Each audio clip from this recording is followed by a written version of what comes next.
The garage door was open. That's when I knew. My late husband's car was gone. 20 years of his life vanished overnight.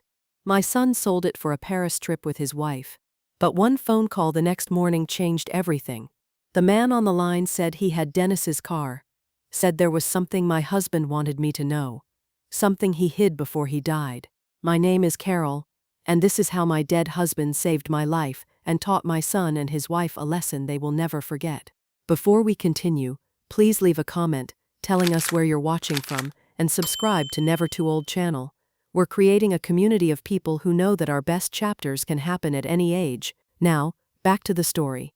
The garage door was open. That's what I noticed first, standing in my kitchen with coffee going cold in my hands. I looked at it through the window above the sink. Just looked. The door rolled up, the space inside dark even with morning light coming in. Dennis never left it open. 43 years of marriage and he never once left that door open overnight. But Dennis was gone. 8 months now. I set the coffee down, walked to the back door, opened it. Spring air hit me, warm for April. The kind of morning Dennis would have been out there already, bent over that car with a rag in his hand. I crossed the yard. Grass needed mowing. I kept meaning to call someone. The concrete was cold under my feet. I'd come outside in slippers. The oil stain in the center of the garage floor was dark and familiar. 20 years of the same car sitting in the same spot leaves a mark, but the spot was empty now. Just empty. I stood there looking at nothing. The workbench along the back wall was exactly how Dennis left it. His tools hung on the pegboard, each one outlined in black marker so he'd know where it went. His red toolbox sat closed on the bench. His work journal lay open next to it, pages filled with his small, careful handwriting. The car was gone. My chest went tight. I put my hand on the doorframe and breathed, in through the nose, out through the mouth. 43 years as a nurse, and I still used the same techniques I taught patients in the ICU. Breathe, think, act, but I couldn't think past the empty space. I walked to the workbench and picked up the journal. The last entry was dated 3 weeks before Dennis died. His handwriting looked tired, the letters looser than usual. Almost done. 20 years on this beauty. Can't wait to teach Carol to drive her properly. Our retirement road trip starts next summer. I closed the journal, put it back on the bench exactly where it had been. The garage still smelled like him. Motor oil and old leather and that orange hand soap he used. I could see him here, could almost hear the music he played on that old radio. Classic rock. He'd sing along when he thought I wasn't listening. A car engine sounded outside on Oakwood Drive. I turned. Brian's black BMW pulled into my driveway. Leased, not bought. He'd told me that at Christmas like I should be impressed. My son got out of the driver's side. 38 years old, and he still wouldn't look me in the eye when he knew he'd done something wrong. Even from across the yard I could see it. The way his shoulders hunched. The way he shoved his hands in his pockets. The passenger door opened. Vanessa stepped out. She was perfect, like always.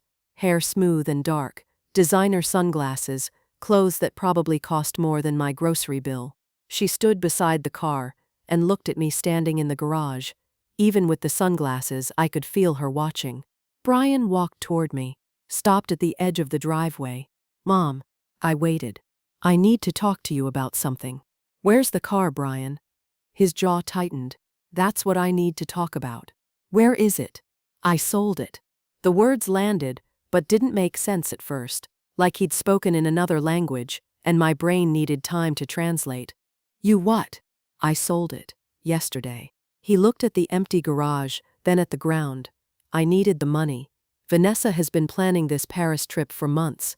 It's important for her business connections. I couldn't let her down. The tightness in my chest spread. My hands were shaking so I crossed my arms. That was your father's car. It was just sitting there. His voice went defensive, harder. Dad's gone, Mom. You don't even drive it. It was his. Was. Past tense. Brian finally looked at me. His eyes were red around the edges, tired. I got a good price for it too. $15,000. That's fair for a car that old. $15,000. For a car Dennis had spent every weekend working on.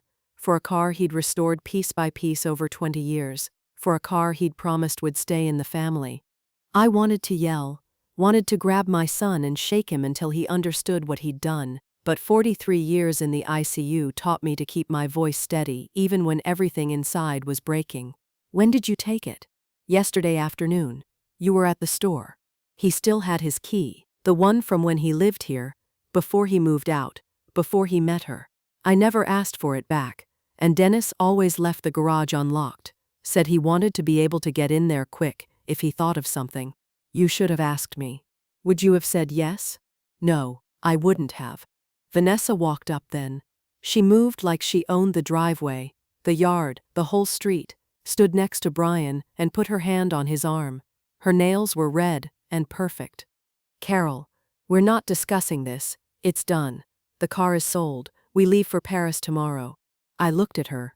Really looked. She'd been married to my son for 2 years and I still didn't know her. Didn't know where she grew up, or what her parents did, or anything real about her life before Brian. She smiled a lot, but it never reached her eyes. This is between me and my son. I'm his wife. What's between you and him is between all of us. Her voice was pleasant, reasonable, like she was explaining something simple to someone slow. Brian needed that money. The car was sitting unused. It made sense to sell it. It was his father's. His father is dead, she said it flat, matter of fact, and Brian is trying to build a life. We both are. Surely you understand that. I didn't trust myself to speak, just looked at Brian. He wouldn't meet my eyes again. Vanessa's hand stayed on his arm, possessive. We'll send you photos from Paris, Vanessa said. She smiled. You'd love it there. The architecture, the museums, very romantic.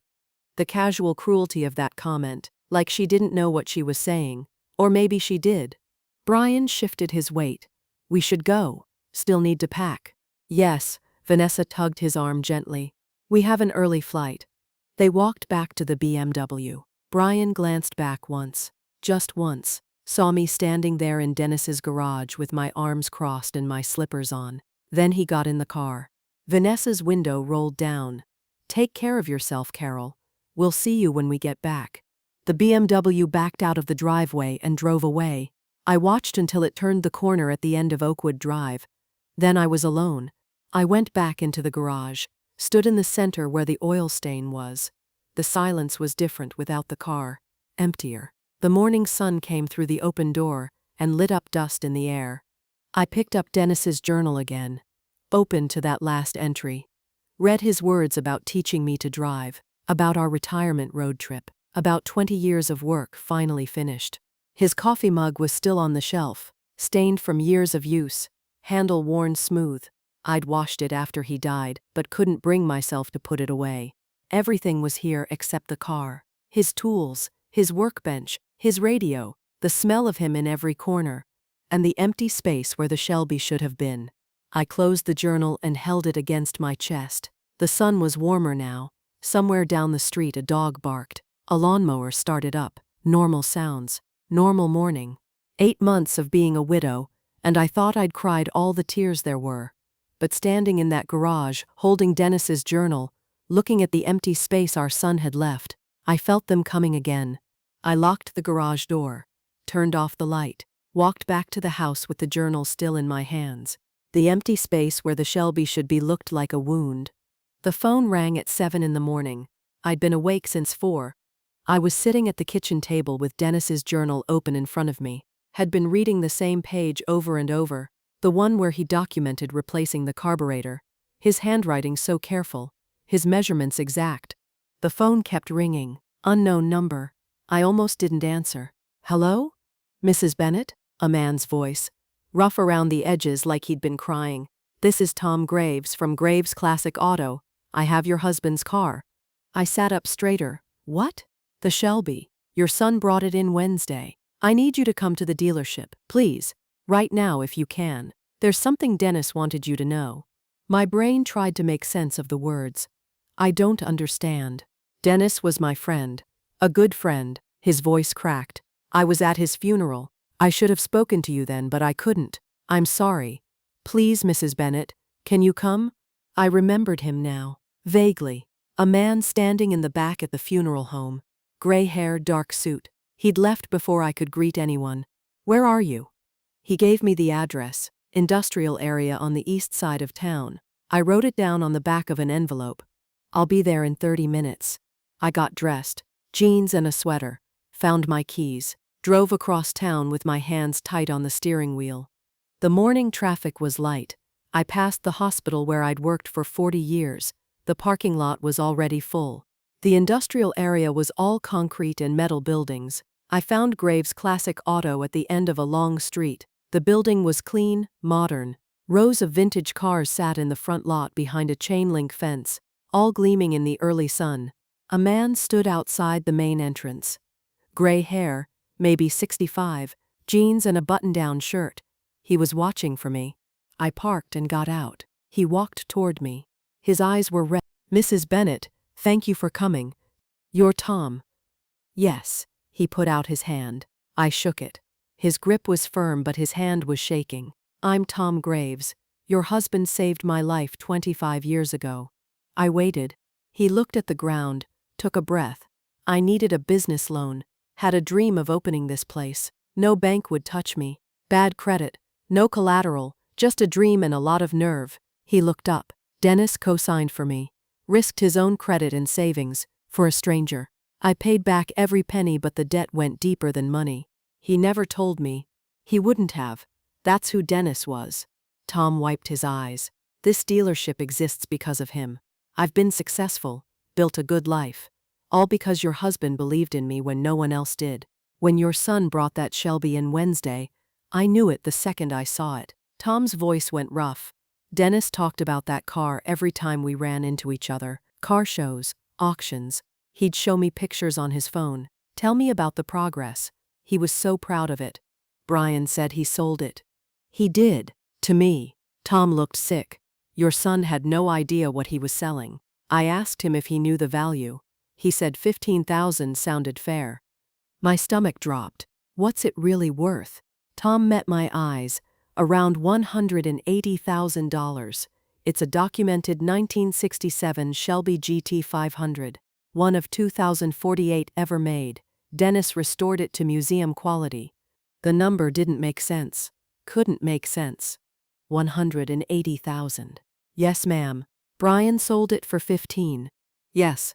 I sat down on the curb. Just sat. Tom sat next to me. We stayed like that for a minute, neither of us talking. "I bought it from him," Tom said finally. "Paid him the 15,000 because he was desperate. Said something about a Paris trip with his wife. But Mrs. Bennett, that car was never mine to keep." "Why are you telling me this?" "Because Dennis made me promise, 2 years ago." Tom stood, held out his hand to help me up. "Come inside. There's something you need to see." He led me through the building to the garage. The space was huge, white floors, bright lights overhead. 3 cars sat in a row under covers. Tom stopped at the last one, pulled the cover back. The Shelby sat there gleaming, burgundy paint perfect, chrome shining. I walked toward it slowly, put my hand on the hood. The metal was cool and smooth. I could feel Dennis in every line. I opened the driver's door, sat in the leather seat. It smelled like the garage at home. The steering wheel was worn where his hands had gripped it. Tom leaned against the doorframe. 2 years ago, Dennis asked me to help him install something, a hidden compartment. I looked up. "Why?" He said if anything ever happened to him, I needed to make sure you knew about it. Made me swear. Tom gestured to the dashboard. Behind the radio. I didn't look inside. He said this was for you and only you. My heart was pounding. Tom showed me how to release the panel. Press here, pull there. The radio face came away and behind it was a space, dark and hidden. Tom stepped back, walked out of the garage, left me alone.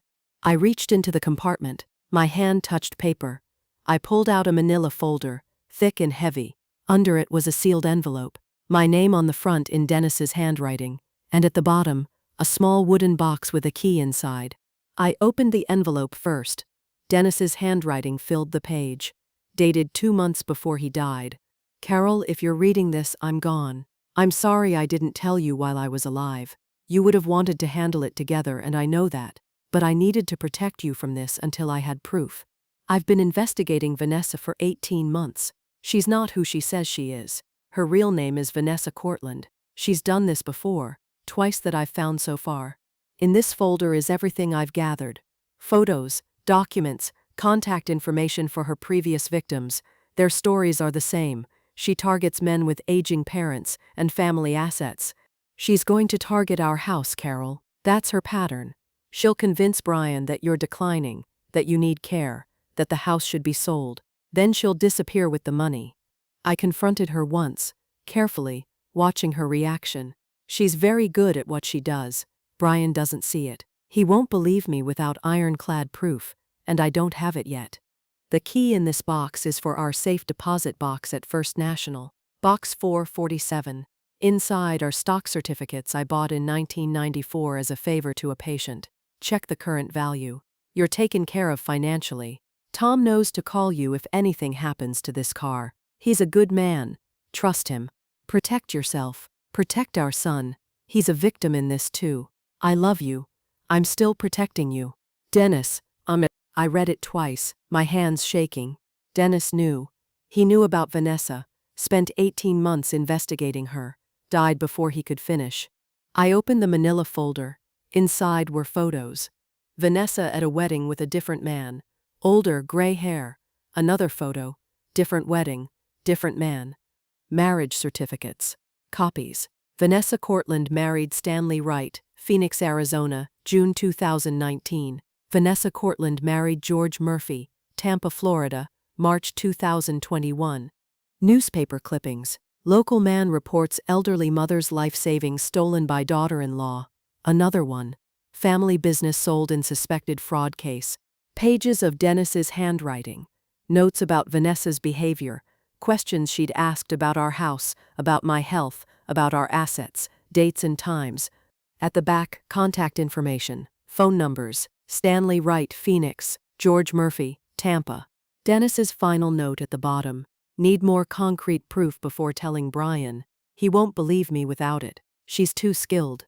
If you're reading this and I'm gone, please finish what I started. Protect our son. I closed the folder, held it against my chest. 8 months of me thinking I knew everything about our life together. 8 months of missing him and grieving him. He'd carried this alone. Tears came then. Not quiet ones, deep sobs that shook my whole body. I sat in Dennis's car, holding his investigation file, and cried for everything he'd tried to do. Tom came back after a few minutes, stood in the doorway, didn't say anything, just waited. I wiped my face, got out of the car, looked at him. He was protecting me even after he died. Tom nodded. That's who Dennis was. I need to call these men, Stanley and George. I need to know what happened to them. You can use my office. Take all the time you need. I looked at the Shelby, at the car Dennis spent 20 years building, at the secret compartment he'd installed with Tom, at the investigation he'd left for me to finish. She's not going to get away with this. No, Tom said, she's not. Stanley Wright answered on the third ring. His voice sounded tired, like he'd been expecting this call for years. I was in Tom's office, the door closed. Phone on speaker so Tom could witness. My hands were shaking as I dialed. Hello? Mr. Wright? My name is Carol Bennett. I'm calling because my son is married to a woman named Vanessa Cortland. Long silence on the other end, then a heavy sigh. I wondered when this call would come. I gripped the edge of Tom's desk. Can you tell me what happened? Stanley was 58 years old. He told his story slowly, each word careful, like he'd practiced what to say if someone ever asked. He met Vanessa in the spring of 2019, community center where his mother volunteered. Vanessa was helping organize events. Charming, attentive. Started talking, she seemed genuinely interested in him. His wife had died 3 years before. He was lonely. They dated. She was patient, understanding, made him feel seen again. Married 6 months later.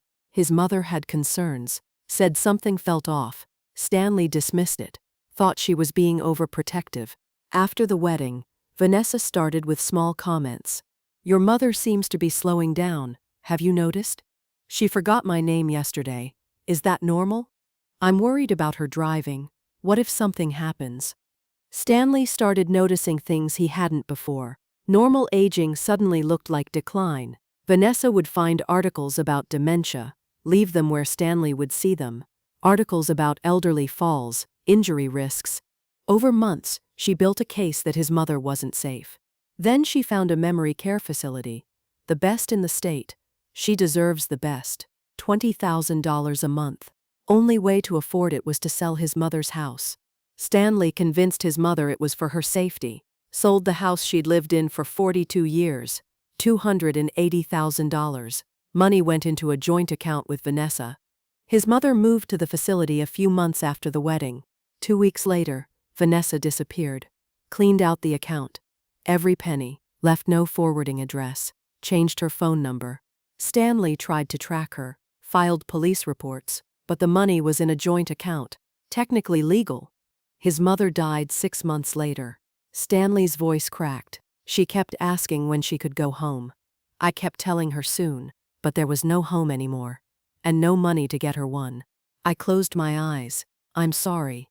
Mom was fine, Mrs. Bennett. A little forgetful, but fine. She didn't need that place. She needed her home. He paused. Whatever Vanessa is telling your son about you, don't believe it. Document everything. She'll start small. Little comments about you forgetting things, being tired. Then she'll escalate. Thank you for telling me. Stop her, Stanley said. Please, don't let her do to another family what she did to mine. I hung up. Sat there staring at the phone. Tom brought me water. I drank it. Dialed the second number. George Murphy answered immediately. George Murphy. I introduced myself. Same opening. He sighed. Vanessa Cortland. Yeah. I've been waiting for someone to call. George was 61. His story was different, but the pattern was the same. Met Vanessa at his father's funeral in early 2021. She was there supporting a friend, she said. Found George afterward. Expressed condolences. She understood grief. Said she'd lost someone too. They talked for hours. She helped him through the darkest time. Started dating a month later. His friends said it was too soon. He didn't care. Vanessa made the grief bearable. Married 8 months later. His father had owned a small auto repair shop for 40 years. George inherited it but didn't want to run it. Too many memories. Vanessa suggested selling. It's too much stress. Sell it. We'll take the money, travel, heal together, start fresh. Made sense to George at the time. Sold the shop for $195,000. Money went into a joint account. 3 days after the check cleared, Vanessa was gone. Completely vanished. George tracked her through credit card records to Costa Rica. By the time he got there, the money was gone. Laundered through multiple accounts. Impossible to recover. She targets men with aging parents and family assets, George said. That's her specialty. She researches them first, knows everything before she even introduces herself. He paused. Does your son have access to your house, your finances? Not yet, but she's been setting the stage. Then you have time. Stop her before she gets him to sign anything. After I hung up, Tom and I sat in silence. Dennis suspected all of this, Tom said finally. He came to me 6 months before he died, asked me to help him, said he had a buddy, a private investigator, Peter Coleman. They were working together. Why didn't Dennis tell me? He said he needed ironclad proof. Said Brian was so in love, he'd never believe it otherwise. Tom pulled out a business card from his desk drawer. Peter's been waiting. Call him. I took the card. Peter Coleman, Private Investigations. A local number. First I need to go to the bank. First National was across town. I drove there with Dennis's investigation file on the passenger seat. The small wooden box with the key in my purse. The bank was busy. Friday afternoon. People cashing checks, making deposits. Normal business. I asked for access to the safe deposit boxes. The manager, a woman in her 50s, led me to the vault. Box 447. The key fit perfectly. Inside was a single envelope. I opened it. Stock certificates in a protective sleeve. Documentation. A letter from Dennis. Carol, I bought this stock as a favor to a patient in '94. His son was starting a tech company and needed investors. I gave him $5,000, never expecting anything. The patient died the next year, and I honestly forgot about these certificates. Found them last month while organizing files. Looked up the company and nearly fell over. This is worth more than we ever saved. This is for you, for our future, for security. If you're reading this from the safe deposit box, something happened to me. Sell these when you're ready. Live well, travel, stay independent. Don't let anyone convince you otherwise.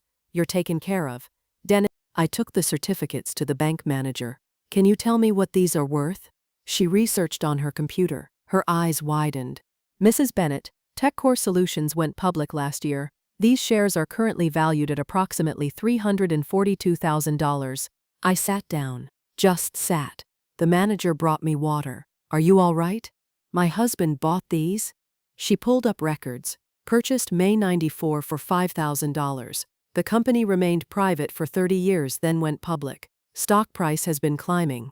$342,000. Dennis left me financial security I never knew existed. I had resources now. Power. Options.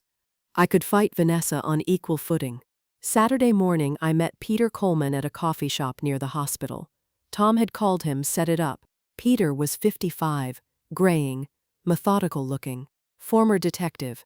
He had folders with him, sat across from me in the booth. Dennis was my friend. When I heard about his death, I wondered if Vanessa would make her move. You kept investigating. Dennis made me promise not to contact you directly unless Vanessa acted against you. He didn't want to alarm you with unproven suspicions. Peter opened his folder. But I kept watching. He showed me printouts, digital footprint from the last 3 months. Vanessa active on caregiver forums under a fake name. Posts asking how to convince resistant elderly people they need help. Questions about assisted living facilities, memory care costs, property browsing history, Costa Rica real estate.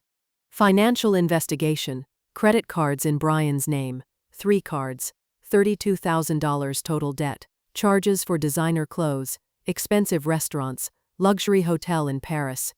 Brian's salary as an office manager is $65,000 a year, Peter said. Not enough to support this lifestyle. She's living on borrowed money. Money he doesn't even know he owes yet. Peter laid out a projected timeline. Based on previous victims. Phase 1, Paris trip, build the dream, make Brian feel inadequate. Phase 2, next 2 or 3 months, she'll start concerns about you. Suggest you're declining. Phase 3, 4 to 6 months, build the case for assisted living. Phase 4, 6 to 8 months, convince Brian to sell your house. My house is paid off, worth $320,000. Exactly. Her total take would be over $350,000. Peter closed the folder. She's in setup phase now. When they get back from Paris, she'll start the campaign in earnest. Can the police stop her? Not yet. She hasn't committed a crime in this state. The previous scams were in Arizona and Florida. Until she actually takes money or commits fraud here, police can't act. So we wait for her to hurt us. We build the case now. Document everything. When she makes her move, we're ready. Peter leaned forward. And Brian has to see the truth himself. If you just tell him, she'll convince him you're paranoid. He has to discover it. I understood. Brian wouldn't believe me without proof he found himself. That evening I sat at my kitchen table, made a list of everything I'd noticed from Vanessa over 2 years. 2 months ago, Brian asking where I keep the house deed. 6 weeks ago, Vanessa taking photos of every room during a visit. 1 month ago, Brian asking if I'd forgotten about lunch plans we never made. 3 weeks ago, Vanessa commenting how tired I seemed. 2 weeks ago, a brochure for Sunset Hills Senior Living falling from Vanessa's purse. The pattern was there. Been building for months. Vanessa was creating a narrative that I was declining, preparing Brian to believe his mother needed help. I thought about the stock certificates, about why Dennis kept them in the bank, but hid the investigation file in the car. The answer was obvious. The bank was fireproof, secure, the safest place for something valuable. But the car was Dennis's private space.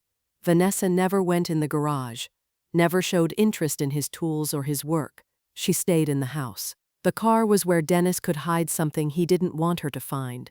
He thought of everything. I closed my notebook. Outside, the sun was setting. Spring evening, warm and quiet. Dennis protected me in every way possible. Left me money, left me evidence, left me people who would help. Now I had to protect Brian. They came back from Paris on a Tuesday, both tanned. Brian looked tired despite the vacation, stress lines around his eyes that hadn't been there before. I'd invited them for dinner, played the part perfectly, made pot roast, Dennis's favorite, Brian's childhood favorite too. They arrived at 6, Vanessa in clothes I'd never seen before, silk blouse, designer jeans, expensive bag. I hugged Brian at the door. He held on a second longer than usual. Vanessa's hug was quick, performative. We sat at the kitchen table, the same table where I'd raised Brian, the same chairs Dennis refinished 20 years ago. Vanessa controlled the conversation from the first minute. Paris was beautiful. The hotel in the Marais was stunning. They had lunch near the Louvre, dinner at a restaurant I couldn't pronounce. She painted a picture of the life they deserved, the life they should have. It was wonderful, Vanessa said, but it made me realize how much we're missing out on. Brian works so hard, and we have so little to show for it. She looked at me when she said it, the meaning clear. I kept my face neutral, past the potatoes. Brian jumped in. Mom, you should think about traveling too, seeing things. Maybe someday. Vanessa leaned forward. Carol, this house is really too big for one person. Have you thought about downsizing? Maybe something more manageable? There it was, the first direct move. I'm managing fine. This is my home. Of course. Vanessa's smile was pleasant, reasonable. We just care about your safety. The stairs, the yard work. It's a lot for someone your age. Brian nodded along. We worry about you here alone, Mom. I noticed he said we, not I. Vanessa's words coming out of his mouth. I appreciate the concern, but I'm fine. Vanessa let it drop, but I saw the calculation in her eyes. Seeds planted. She'd push harder next time. After dinner we moved to the living room, coffee and the apple pie I'd made. Vanessa excused herself. Bathroom? Down the hall? She was gone 10 minutes. I waited 5, then excused myself, found her upstairs, near Dennis's old office. The bathroom door was open and empty behind her. She jumped when she saw me. Oh, I got turned around. This house has so many rooms. The bathroom is downstairs, where it's always been. She laughed, touched my arm. Of course, silly me. Too much wine with dinner. I led her back downstairs, said nothing more. They left an hour later. Vanessa all smiles. Take care of yourself, Carol. We'll visit again soon. Brian hugged me goodbye. Love you, Mom. I watched them drive away, then went straight to my notebook. Wrote down every detail while it was fresh. Wednesday morning I called Brian. I need to talk to you about something. Can you come by? Just you. What's it about? Your father. Something I found in his things. Silence on the other end. Vanessa and I don't keep secrets, Mom. This is between you and me. Please, Brian. Long pause. Okay. This afternoon, I have to tell Vanessa where I'm going. That's fine. He arrived at 3, alone like he'd promised, but he looked nervous getting out of the car. I had coffee ready, Dennis's investigation file on the kitchen table. Brian saw it and his shoulders went tight. Mom, if this is about the car again, sit down, please. He sat, arms crossed, defensive before I'd even started. I took a breath, used my ICU nurse voice. Calm, authoritative, factual. Before I show you anything, I need you to listen. Really listen. Can you do that? This feels like an ambush. It's protection. I showed him Dennis's letter first, put it in his hands. Brian read it, color draining from his face. Dad was investigating Vanessa for 18 months before he died. His reaction was instant, anger, denial. Dad never liked her. He was paranoid about everything. This is ridiculous. I stayed calm. Look at the evidence. Spread the photos on the table. Vanessa at 2 different weddings with 2 different men. The marriage certificates. Vanessa Cortland married Stanley Wright. Vanessa Cortland married George Murphy. Brian stared at them. This could be anyone. Someone with the same name. Call them. Ask them about their wives. I handed him the paper. Phone numbers written in Dennis's careful handwriting. Stanley Wright, Phoenix. George Murphy, Tampa. You want me to call random strangers? They're not random. They were married to your wife. Before you. Brian stood, started pacing. This is insane. Vanessa wouldn't. She loves me. Then prove me wrong. Call them. Prove your father wrong. He grabbed the paper, crumpled it in his fist. I'm not doing this. Headed for the door. Brian, please. He turned. Why are you doing this? Can't you just let me be happy? My voice broke. Because your father died trying to protect you, and I'm not going to let his last months be for nothing. Brian slammed the door behind him. I watched him drive away. Didn't know if he'd call those numbers or go straight to Vanessa. Either way, the choice was his now. The waiting was the worst part. I sat at the kitchen table. Couldn't eat, couldn't focus on anything. Peter called at 8 to check in. How did it go? He was angry. I don't know what he'll do. Give him time. The truth has to sink in. But time felt like it was running out. At midnight the phone rang. Brian's name on the screen. Brian? His voice was wrecked, raw. I called them, Mom. I called them both. He was crying. What did they say? Everything. Stanley's mother. George's father's shop. It's the same. Exactly the same story. My heart broke for him. I'm so sorry. I went home after I left your house. I was so angry. His voice shook. But I kept thinking about Dad, about those marriage certificates. So I decided to test her. Just ask simple questions. What happened? I asked where she grew up, what her maiden name was. Tell me about your family. He took a shaky breath. Her answers were different. Not just a little different. Completely different from things she told me before. Different town, different college, different everything. What did you do? I pushed. Asked about the credit cards Peter found. The ones in my name I didn't know about. Brian's voice went flat. Her whole face changed, Mom. Like a mask came off. She said they were business investments. I wouldn't understand. So I asked what business. Asked her to show me. She said she didn't have to prove anything to me, that I should trust my wife. I kept pushing. Said I wanted to see the statements.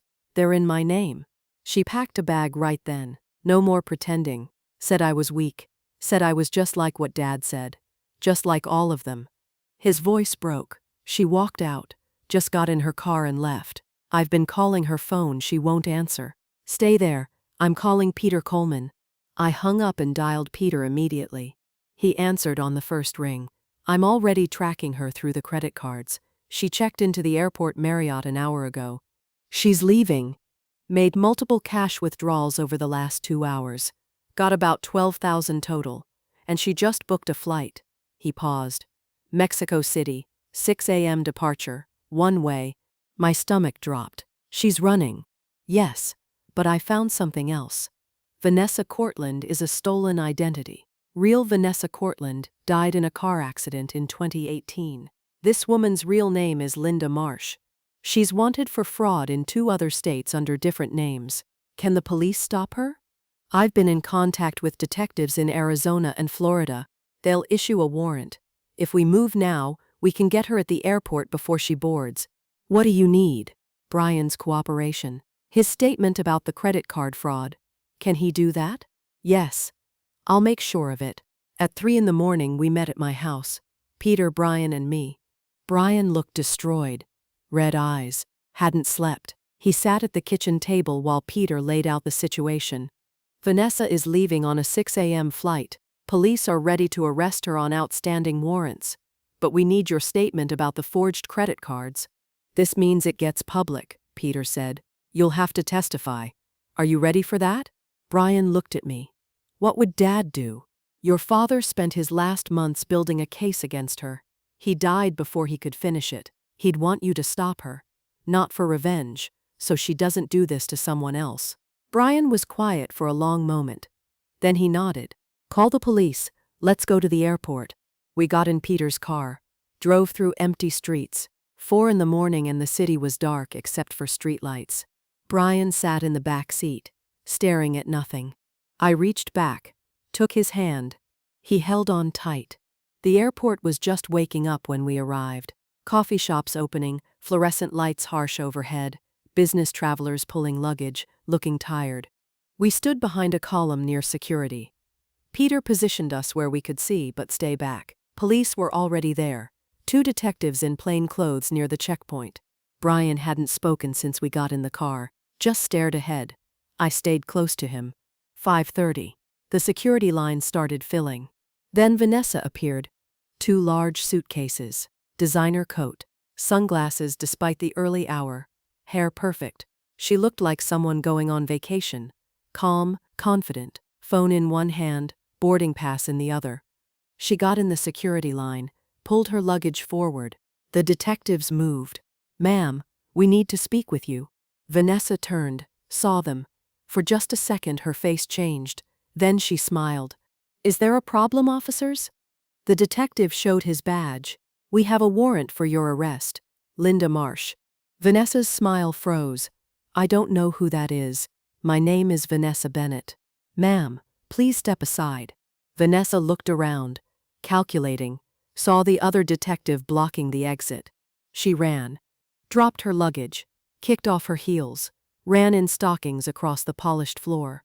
Airport security caught her before she made it 20 feet, tackled her at the departure board. She fought, kicking, screaming, "Get off me! I haven't done anything." People stopped, watched, phones out. Police handcuffed her right there on the floor, read her rights while she thrashed. A detective opened her abandoned luggage, right there at the security checkpoint. Inside the first suitcase were clothes, toiletries, normal travel items. Inside the second were stacks of cash. Rubber banded, $48,000, the detective would tell us later. A passport with her photo, but different name. Linda Brennan. Documents, bank account numbers, external hard drive. The detective held up the passport. "Want to explain this?" Vanessa spat at him. They lifted her to her feet. She was still fighting when she saw us. Saw Brian standing 30 feet away, me beside him. She went completely still, then her face transformed. Pure rage. "You." She lunged toward him. Police held her back. "You did this." Brian flinched. "You're pathetic," Vanessa screamed. "Weak, stupid, just like the others. You really thought someone like me would want you. You're nothing. Nothing." I stepped in front of Brian. "Not much. Just enough." Vanessa turned on me. "And you, interfering old woman. This was mine. My score. 3 years I spent on this. You should have minded your own business and died already." Her voice echoed through the terminal. People staring, recording. I didn't react, just stood there. Kept my hand on Brian's arm. Police dragged Vanessa away. She was still screaming threats, her voice fading as they took her through security doors. Then she was gone. Brian stood frozen. "Shake. Let's go home," I said. 2 weeks later we were at the police station giving formal statements. Detective Ramirez explained what they'd found. Vanessa's real name was Linda Marsh. Born in Ohio, started running cons at 20. Small scale at first, graduated to identity theft and elder fraud.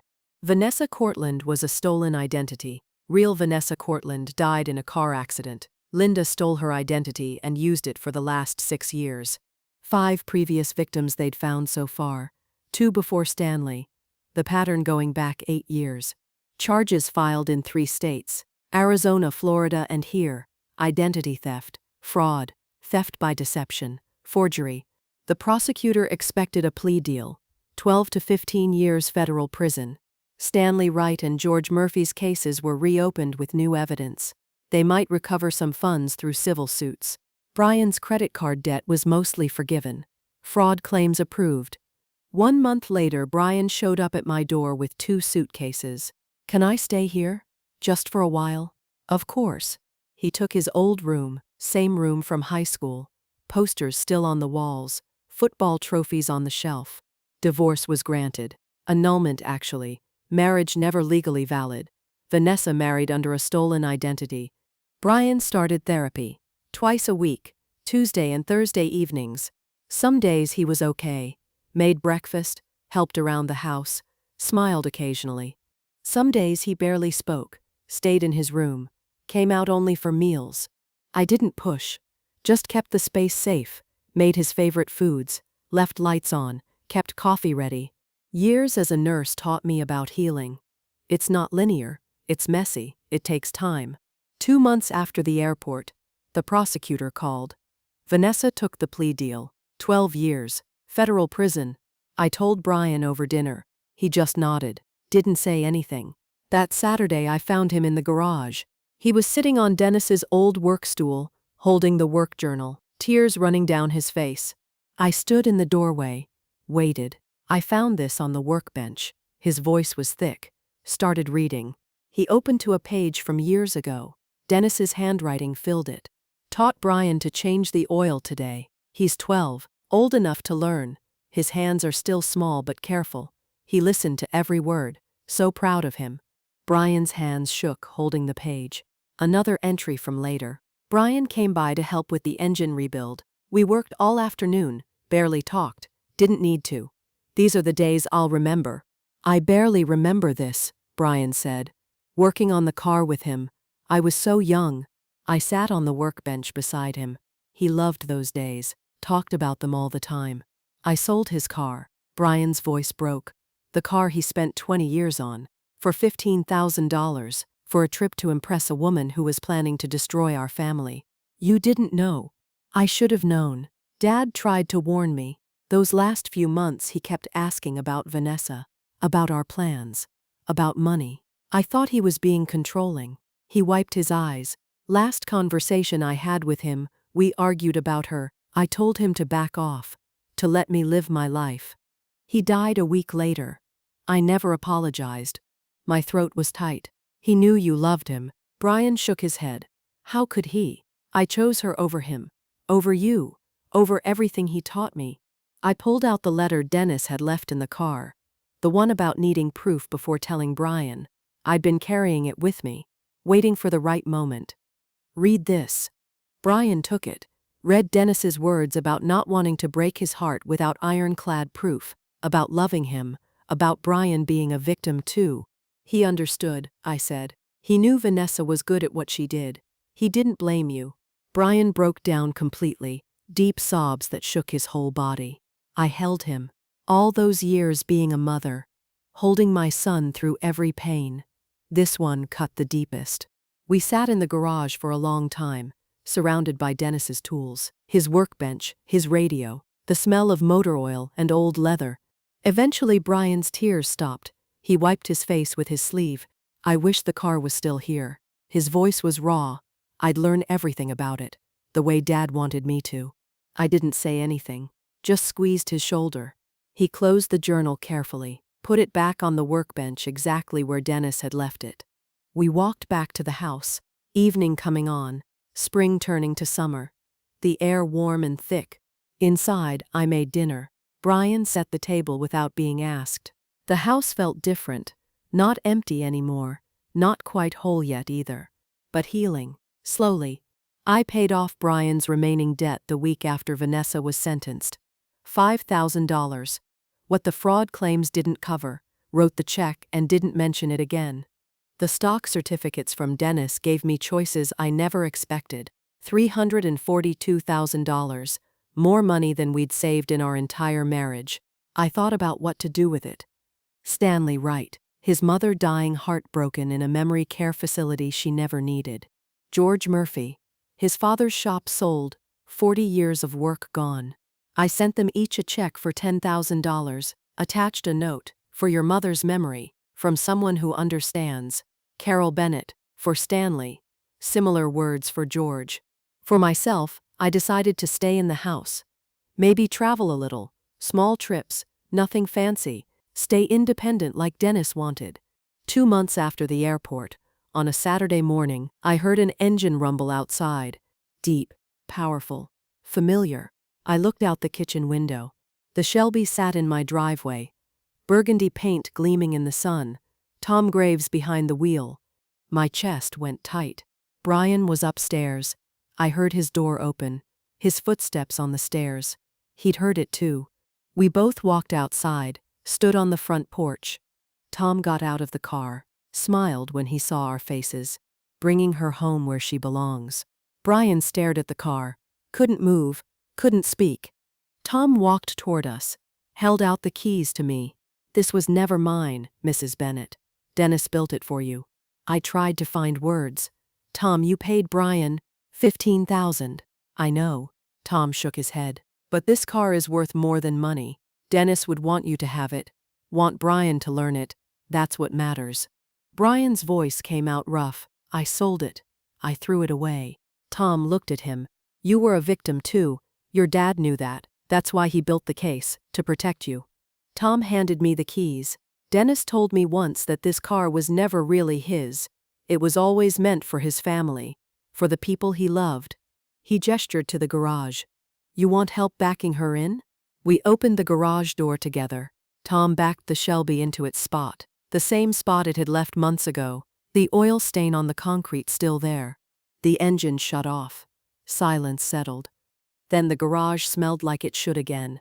Motor oil. Old leather. Dennis. Tom got out, stood looking at the car for a moment. He'd be proud of what you did, he said to me. Stopping her. Protecting your son. He looked at Brian. And he'd be proud you came back. That you're healing.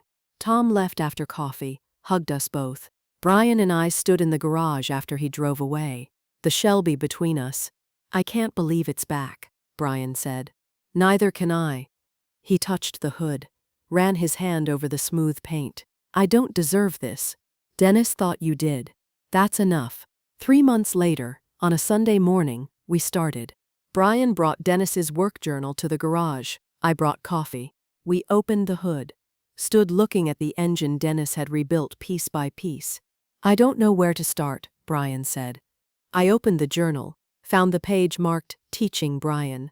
Dennis's handwriting clear and careful. Start with the oil, I read.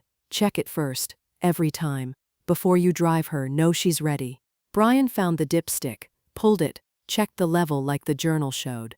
His hands were steadier now, 3 months of therapy showing. We spent the morning going through the car together, checking fluids, examining filters, testing systems. Physical, methodical work, following Dennis's notes step by step. Brian's confidence grew as the hours passed. I saw Dennis in his movements, the careful attention, the gentle touch with tools. By afternoon, Brian was smiling, really smiling. I forgot how much I loved this, he said. Being in the garage, working with my hands. Your father loved these days with you. I remember more now. Little things, the way he'd explain everything twice to make sure I understood, the way he'd let me try even when I made mistakes. He closed the hood carefully. I'm going to take care of this car, the way he wanted. We'll take care of it, I said, together. 4 months after Tom brought the car back, I decided it was time. Saturday morning, spring turning to summer, I stood in the garage with the keys in my hand. Brian came out. You ready? I think so. We got in. Brian passenger seat, me behind the wheel. The leather seat was cool under me. The steering wheel worn where Dennis's hands had gripped it for 20 years. I adjusted the mirrors, checked everything like the journal taught us, started the engine. The Shelby roared to life. Deep rumble I could feel in my chest, the sound of Dennis's work, his patience, his love. I backed out of the garage carefully, Brian's hand on the door handle, nervous but trusting. Drove down Oakwood Drive, windows down, warm air coming through, the engine purring smooth and powerful. Brian laughed. Dad would lose his mind right now, in the best way. He taught me to drive when I was 17, on a stick-shift Ford. I stalled it 6 times, he never got frustrated. This is easier. We drove with no destination, through town, past the hospital where I'd worked, past the high school where Brian played football, just driving. The Shelby responded perfectly. 20 years of restoration paying off in every turn, every shift, every mile. After an hour, I headed home, pulled into the driveway, backed the car into the garage. Perfect fit, like it never left. I turned off the engine, sat in the quiet after. Dad would be so proud of you, Brian said. Of us, I corrected. That evening I made dinner. Brian came down and helped with the vegetables, chopping them the way Dennis used to. The house was quiet but not empty, the garage full again. Dennis's tools on their pegboard, his journal on the workbench, the Shelby in its place. I looked out the window at the garage, thought about Dennis's letter.